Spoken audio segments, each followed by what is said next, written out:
Attend, learn, and earn. America's largest RV show, Education Days offer specialized training for RV technicians.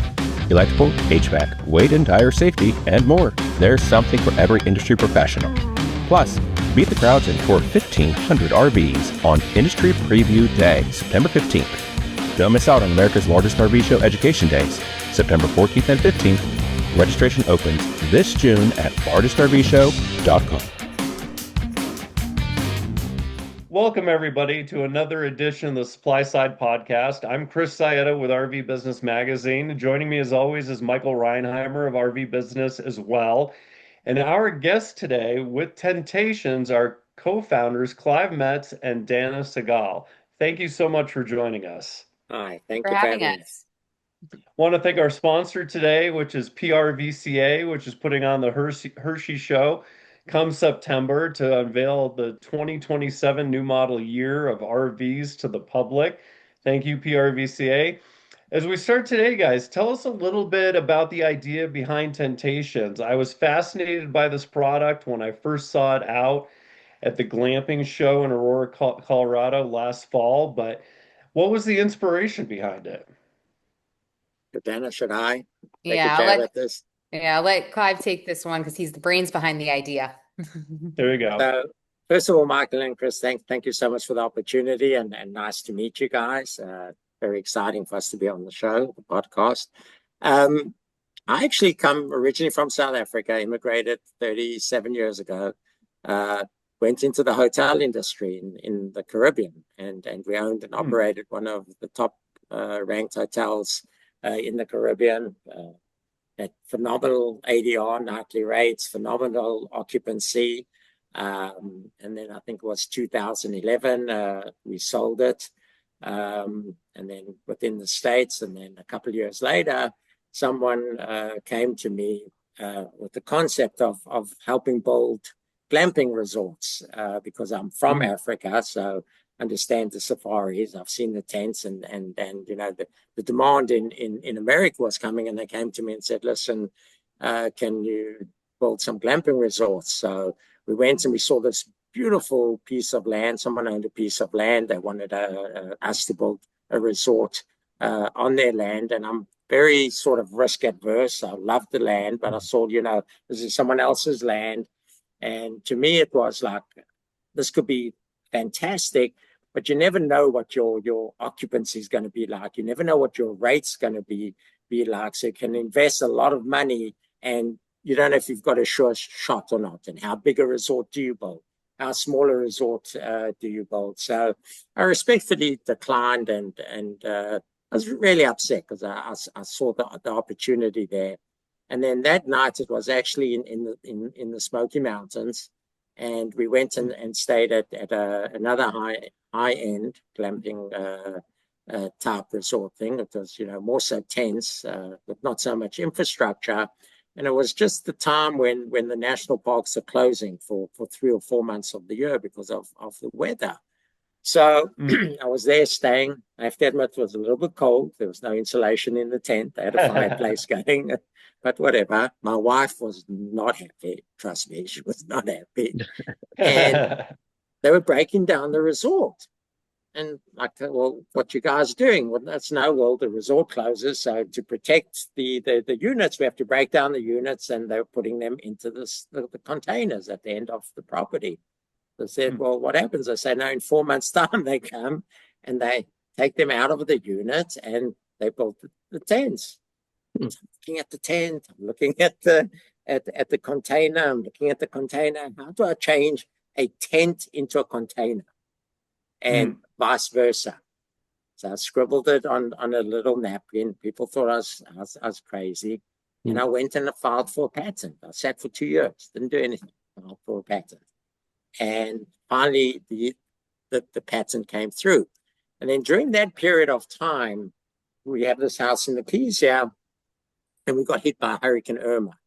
I don't know if you remember Irma. So when Irma hit, we came in, and the National Guard had come in, and they'd moved all these tents and everything, all this infrastructure, you know, to help the locals. And then after 2 days, everything was saturated.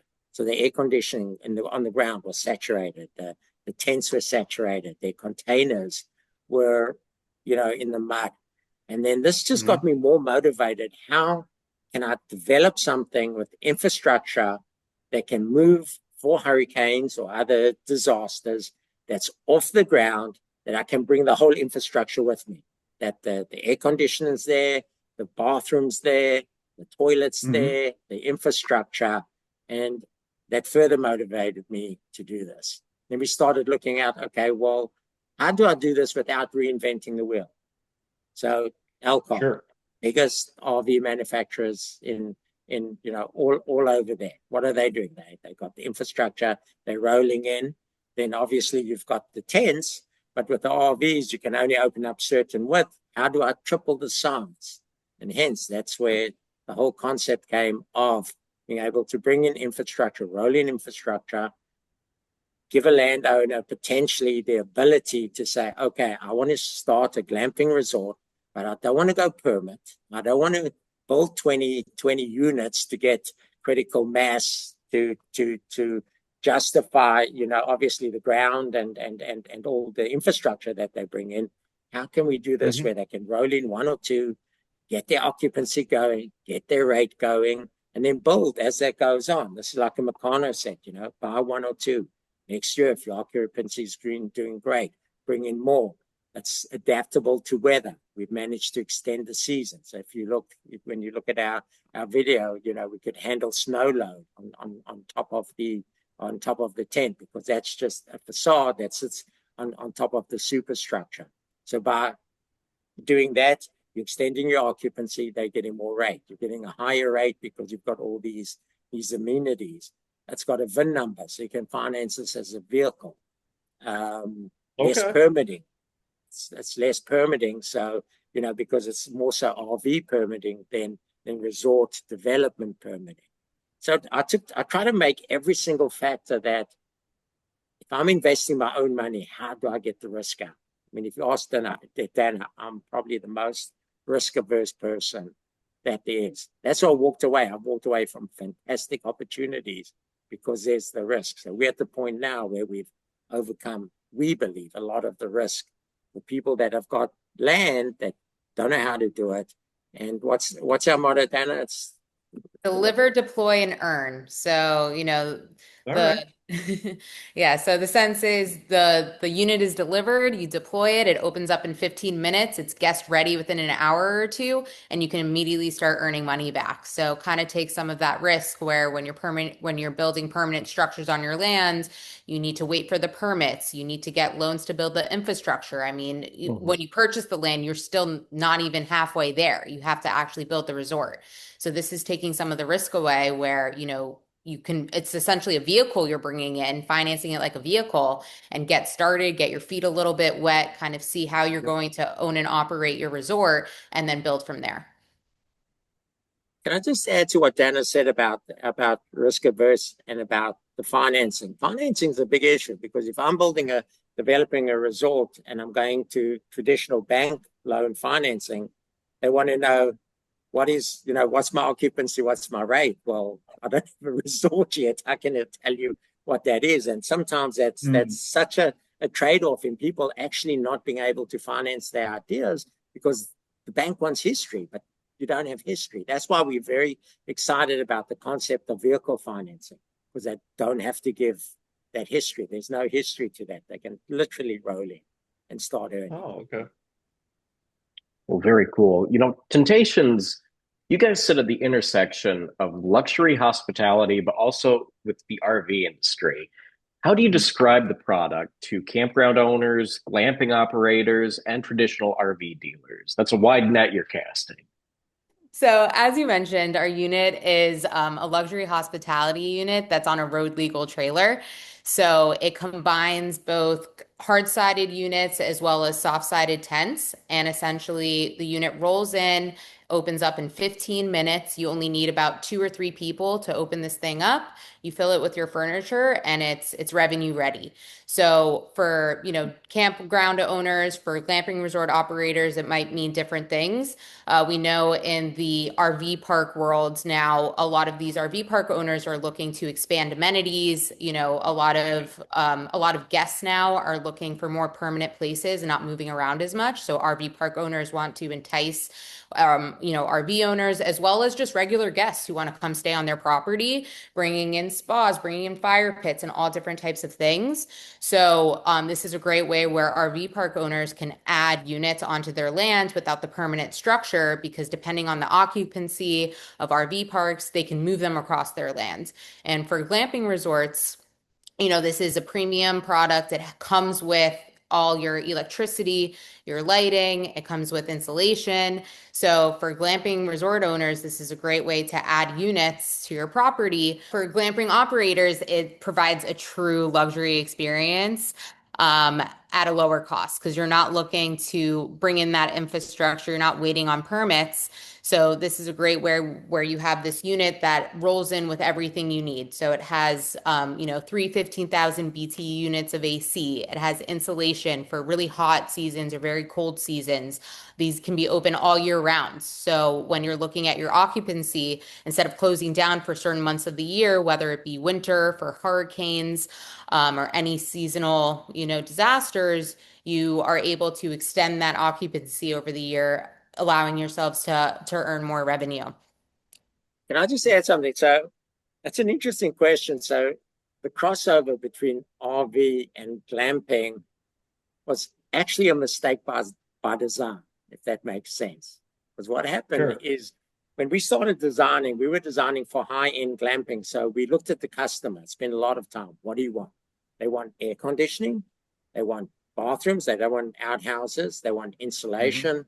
They want connectivity, their electricity, and all the features of home. So that's where we said, okay, how do we take the regular glamping, the regular tent, and make that high end so that I can get high occupancy, high ADR?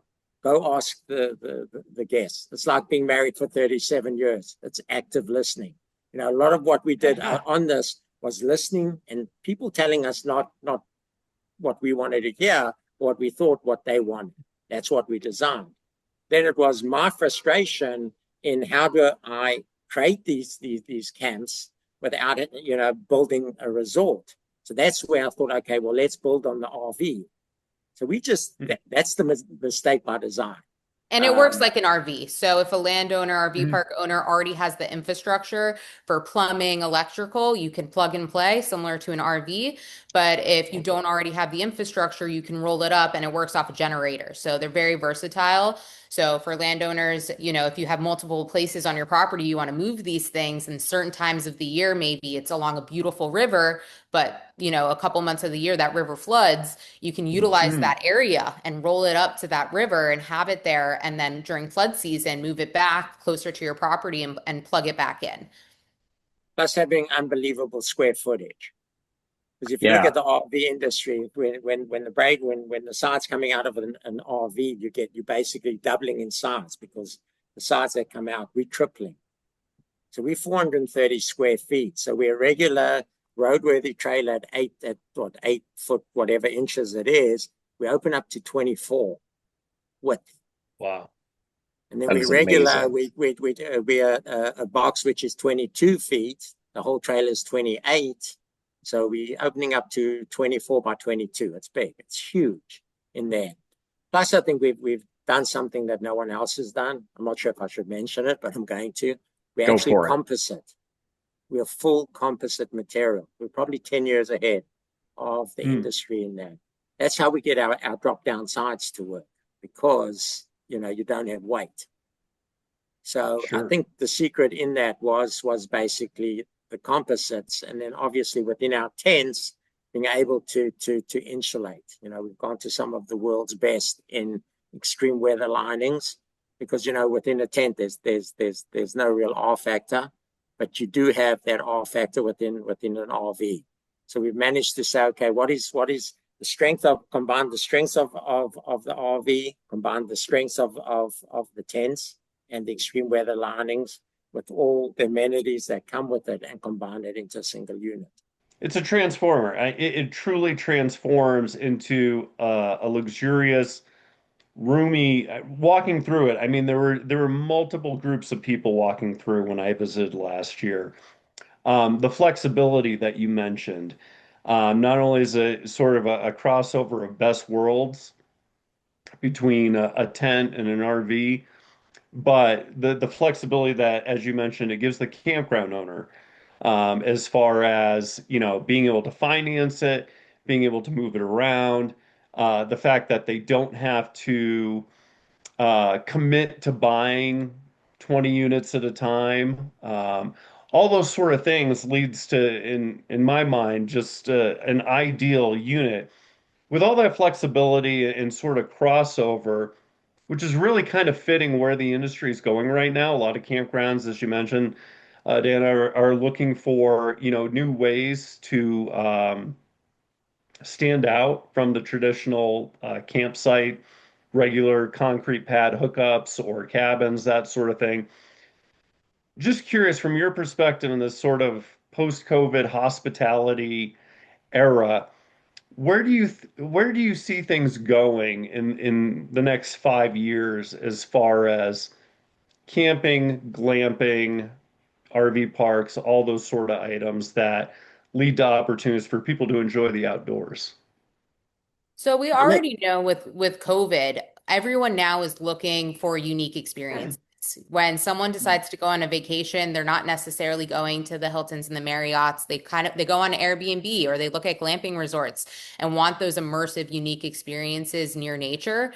And that's why I think we've seen RV parks too, developing more amenities to attract people that don't have an RV and can't necessarily be one in nature, unless they have that RV. So now they're building resorts or more, kind of accommodations for other guests to come and join. So with the flexibility of our units, they can attract guests because, one, our units aren't just a glamping unit in terms of accommodations. They can also be repurposable or used for different amenities. So because it's an air-conditioned space, you can do a workout gym, you can make a spa, you can make an event space, you can have it for cooking classes or wine tastings. And depending on the time of year, the season, you can switch it up what it's used for. So having that flexibility really allows these glamping owners to diversify what, guests want and need and adapt as things change. Hmm. I think what COVID taught me, and we two generations here. Obviously, myself and Danna being my daughter, I'm probably in the area that I would be the typical RV type person where I'm semi-retired, retired, and I can drive around with my RV going to all the different places. Danna's, obviously a working executive, and she doesn't have the time to do that. So what COVID did to people, they said, okay, well, we don't want to be in the hotel. We want to go outdoors. And I think COVID taught a big lesson is not so much that people realized they just don't want to be in hotels. They started experiencing the outdoors, and I think that opened it up. Where I think we can bridge that gap for people is for Danna's generation, that they don't necessarily have to own something. They can go one year, they can come to the Caribbean, or they can come to the Keys and be in a glamping type situation. We've designed around that. If a hurricane is coming, these things can be closed. That's the biggest problem in certain areas why you don't have glamping, is because of the tents. So I think we've overcome that. You can be in California in the mountains, God forbid, there's a fire, you can move that. And the reason I bring up a fire, Dan actually got caught on a mountain that had to be helicoptered out.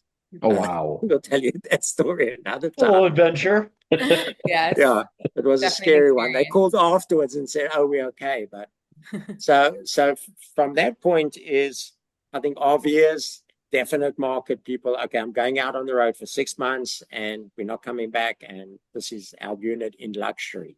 Glamping for Danna's type thing. I have a week to go somewhere. I just want to get off the grid. Don't want to be dealing with anything out in nature. And to So add to your point too, for the actual property owners, for whether it's a single property owner or maybe a hotel chain that has multiple locations, because of the mobility of these units, they can set the units in one area based on the season and then move them. So, for example, in Florida, no one really likes to come to Florida in the summer. It is way too hot, it's way too buggy. So, in let's just say Tennessee, Colorado, or anywhere near the national parks, summer is a great time to go. And then in the wintertime, Florida is gorgeous. It's beautiful time of year. It's much cooler. You have the beaches that you can still go to. So the fact that these are mobile and landowners can actually move them across their properties based on the occupancy, it's really utilizing the units to the best of their ability. plus we've designed to extend the number of nights you can stay. You get a lot of these beautiful places, but the tents aren't insulated. So in summer, the guests are going crazy. Our tents can handle anywhere from negative 60 degrees to a positive 120 sustained with the inner lining. So to me, it was all about, okay, how do I get the most number of nights with the most luxurious thing? Not just saying, okay, well, here's a unique concept. Yeah. And the best rate. Very cool. Yeah. Well, you guys have built some tough tents. Yeah.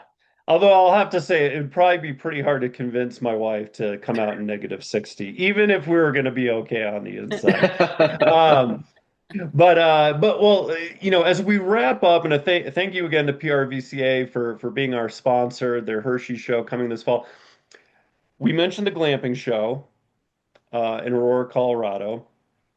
Guessing you guys are going to be there again this year. In the meantime, when we post this, how can folks find out more about your product? So they can go onto our website, gotentations.com, or they can reach out to me via phone or email that I can provide, and I'm happy to share more information. Perfect. Well, Clive and Danna, thank you so much. Michael, thank you for co-hosting. Really appreciate you guys sharing what is just one of the coolest products. And I think that, I don't mean that tritely at all. It really is one of the coolest products that you will ever see. Something completely different from everything else I've seen in the market. And that's why I was so excited to talk to you guys today. So thank you for your time. Yeah. Thank you Thank so you guys. much. Thank you. Thank you.